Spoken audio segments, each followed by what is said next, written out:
have written down 10 points that will help you to become more productive. So let's get started. First point is don't think, just do it. हम सोचने में काफ़ी ज़्यादा time लगा देते हैं कि अभी ये टास्क भी करना है, फिर उसके बाद ये टास्क है, वो टास्क है, बट अगर हम उस चीज़ को करने लगे तो हमारे को उतना टाइम नहीं लगेगा. So just stop thinking and start doing the step. क्योंकि हमें लगता है कि जब हमें थोड़ा अच्छा फील होगा तब जाके हम वो काम करेंगे, बट एक्चुअली में ऐसा नहीं होता है. When you do the stuff, when you do the work that you are avoiding, उसके बाद यू फील गुड. काम करने से पहले यू डोंट फील गुड, काम करने के बाद you feel good. So don't think. जैसे ही आपको लग रहा है कि ओके ये टास्क है, स्टार्ट डूइंग दैट टास्क. क्योंकि हम सोचने में काफ़ी ज़्यादा टाइम लगा देते हैं एज़ कम्पेयर टू उस काम को करने में. उस काम को करने में उतना टाइम लगेगा भी नहीं जितना हम सोचने में लगा रहे हैं. So don't think, just do the task. Second point is 60 second walk. जैसे ही आपको लग रहा है कि अब आप अच्छे से फोकस नहीं कर पा रहे हो या फिर कॉन्सेंट्रेट नहीं कर पा रहे हो, just get up from your जहाँ पे भी आप काम करो वहाँ से उठो और वॉक करना शुरू कर दो जस्ट फॉर 60 सेकेंड. उससे यू विल फील थोड़ा रिलैक्स्ड एंड आप अच्छे से कॉन्सेंट्रेट उसके बाद कर पाओ, क्योंकि वो आपको थोड़ा एक ब्रेक की तरह काम करेगा आपके लिए. ऐसे एक जगह बैठे रहने से आपको लगेगा कि ओके कोई बात नहीं, मैं थोड़ा और कॉन्सेंट्रेट करने की कोशिश करती हूँ, फोकस करने की कोशिश करती हूँ, बट आपका सिर्फ टाइम एक्स्ट्रा जाएगा और आप उसमें उतना एफिशिएंटली अपना इनपुट नहीं दे पाओगे. सो इससे अच्छा है कि आप उठो और अब थोड़ा 60 सेकेंड के लिए वॉक करो और वापस आके फिर आप अपना काम शुरू करो. क्योंकि अगर आपको ऐसा लग रहा है कि नहीं थोड़ा और 1 घंटा 2 घंटा बैठ जाते हैं ताकि एक ही बार काम खत्म होगा तब उठेंगे, आप वो एफिशिएंटली वो काम नहीं कर पाओगे. और उस काम को करने में आपको अगर नॉर्मली आपको 10 मिनट लगते हैं तो उस टाइम पे आपको आधा घंटा 1 घंटा भी लग सकता है सिर्फ उस काम को करने के लिए. क्योंकि आप ऑलरेडी आपकी एनर्जी ड्रेन हो चुकी है, आप फोकस नहीं कर पा रहे हो, तो टाइम ज़्यादा लगेगा. तो इससे अच्छा है कि बस 60 सेकेंड के लिए उठ जाओ और just go for a walk just for 60 second. ज़्यादा अच्छे से फोकस कर पाओगे और ज़्यादा एफिशिएंटली आप उस काम को कर पाओगे. The third point is make a no to do list. हम सब टू डू लिस्ट तो बनाते हैं कि हमें ये टास्क करना है, बट हमें नॉट टू डू लिस्ट भी बनानी है ताकि हम डिस्ट्रैक्शंस को अवॉइड कर पाए. क्योंकि जितना हम डिस्ट्रैक्शंस को अवॉइड करेंगे उतनी ज़्यादा हमारी प्रोडक्टिविटी होगी. जैसे मुझे 3 आवर्स से पहले इंस्टा स्क्रॉल नहीं करना है, जब तक मेरा ये टास्क कंप्लीट नहीं हो गया तो उससे पहले मुझे अपनी नोटिफिकेशंस ऑन नहीं करनी है. सो इस टाइप की चीज़ें आप अपनी नॉट टू डू लिस्ट में लिख सकते हो. उससे क्या होगा कि you will be able to focus better. क्योंकि जब आप कॉन्शियसली उस चीज़ को करने के लिए वो टाइम निकाल रहे हो, चाहे 1 घंटा हो गया या आधा घंटा हो गया, that is considered as break. क्योंकि आपने अपने आप को बोला है कि ओके इस टाइम पर मैं रिलैक्स करूँगा और 1 घंटा या आधे घंटे के लिए आई विल वॉच माई सीरीज़ या फिर इंस्टा स्क्रॉल करूँगा. बट उसके अलावा जब आप अपने काम को करते वक्त बीच में डिस्ट्रैक्ट हो जाते हो, that is considered as distraction. तब आप वो डिस्ट्रैक्ट हो गए हो. तो उस चीज़ से बचने के लिए हमें नॉट टू डू लिस्ट बनानी है और उसको हमें अपने सामने रख देना है या सामने पेस्ट कर देना है, ताकि हमारा ध्यान बीच बीच में जाता रहे कि ओके ये चीज़ें हैं जो मुझे अभी बीच में नहीं करनी है, ताकि वो एक रिमाइंडर की तरह काम करेगा. So it will help you कि आप डिस्ट्रैक्ट ना हो. तो जितना कम डिस्ट्रैक्शंस होगी उतनी ही ज़्यादा प्रोडक्टिविटी होगी. Now the fourth point is start with difficult task. जब हम अपना डे स्टार्ट करते हैं तो उस टाइम पे हमारी एनर्जी सबसे ज़्यादा होती है. तो इट्स वेरी इंपॉर्टेंट कि हम उस एनर्जी को अपने मुश्किल काम को करने में लगाएं. क्योंकि एक बार अगर डिफ़िकल्ट टास्क हो गया तो बाकी टास्क ईजीली फिट हो जाते हैं हमारे बाकी रूटीन में.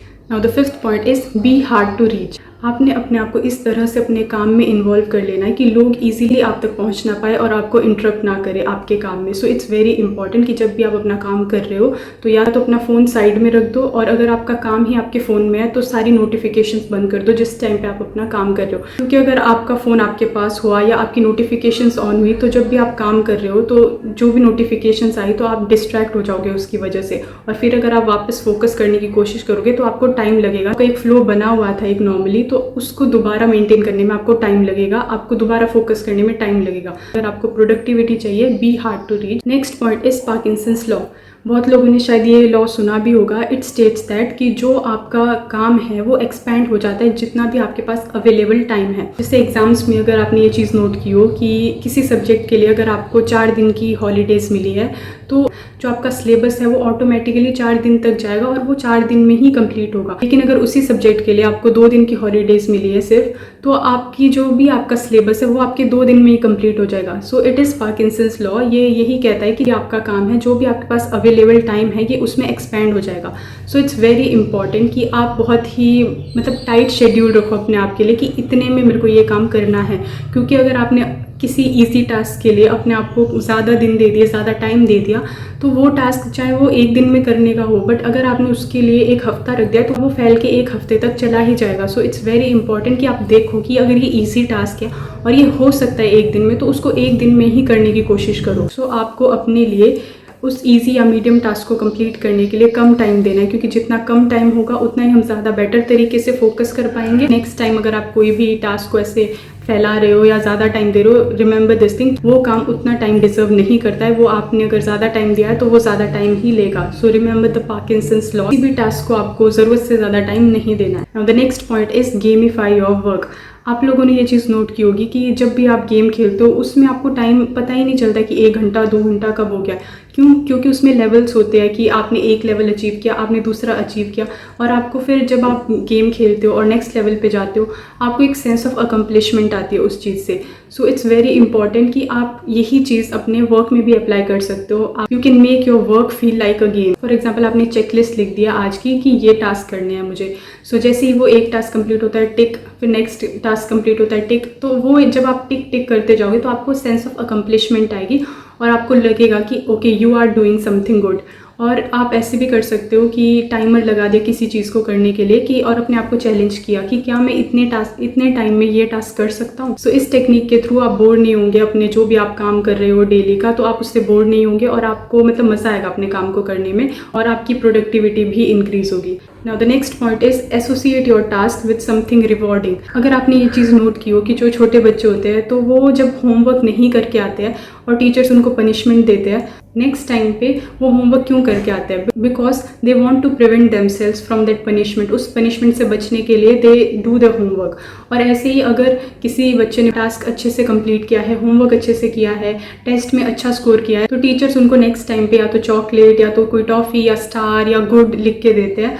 Why they do that? उससे क्या होता है, फिर उसी बच्चे की वो सेम बिहेवियर रिपीट करने की टेंडेंसी बढ़ जाती है। और फिर आपने ये चीज़ नोट भी की होगी कि वो बच्चा फिर और अच्छा करता है, बाद में और अच्छा करता है, टीचर और रिवॉर्ड देती है, वो और अच्छा करता है। Why I give you this example? इसी तरह से आप अपने साथ कर सकते हो, अपने आप को रिवॉर्ड दे सकते हो। लाइक आपने अगर सोचा कि मेरी ये जो 3 आवर्स की सिटिंग है इसको कंप्लीट करने के बाद आई will watch my 1 hour of web series या फिर 1 आवर का जो मेरे को इंस्टा स्क्रॉल करना है मैं वो करूँगा, बट उसके लिए I have to do that पहले 3 आवर की सिटिंग।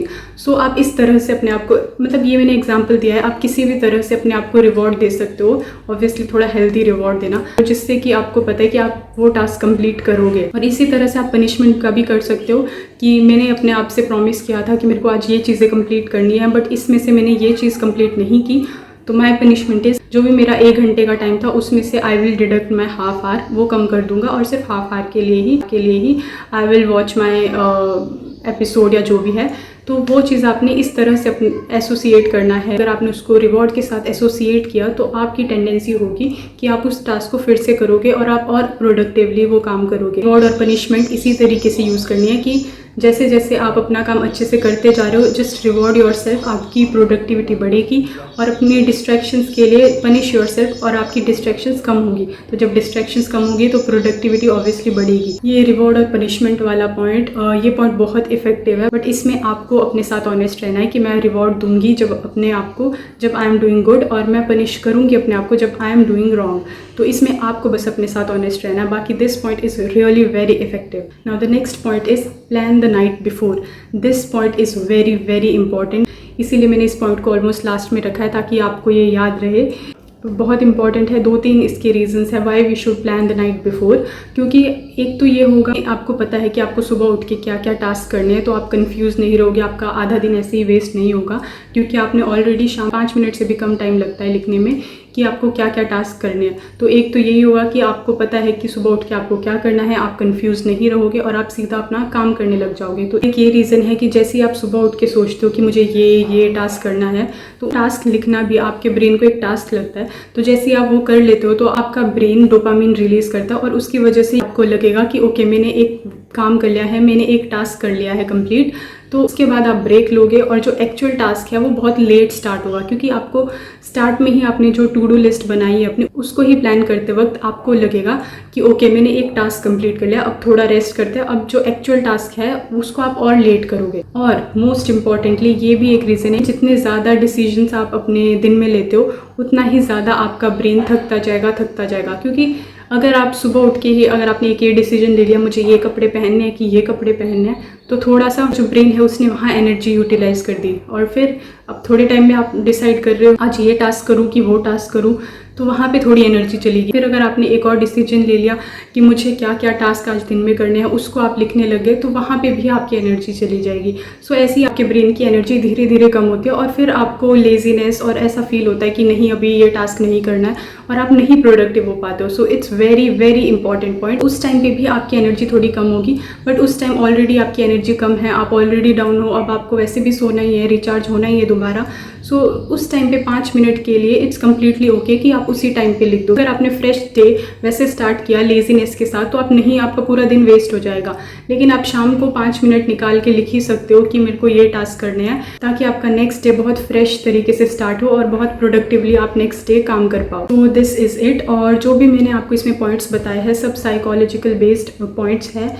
मैंने इसमें आपको नेम्स नहीं बताए हैं, जो भी इफ़ेक्ट्स यूज़ हुए हैं, जो भी प्रोसेस यूज़ हुए हैं, क्योंकि मुझे ऐसा लगता है कि वो बोरिंग हो जाएगा थोड़ा आप लोगों के लिए और आपका टाइम भी वेस्ट होगा उससे।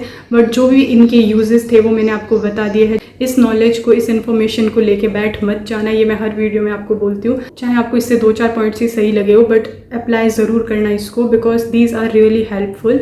और अगर आप इसको अप्लाई करते हो तो you will definitely become productive. It's all and thank you so much for watching, thank you so much for giving your precious time. I hope कि आपने इस वीडियो से कुछ सीखा हो एंड आपका टाइम वेस्ट ना हुआ हो। Thank you so much for watching.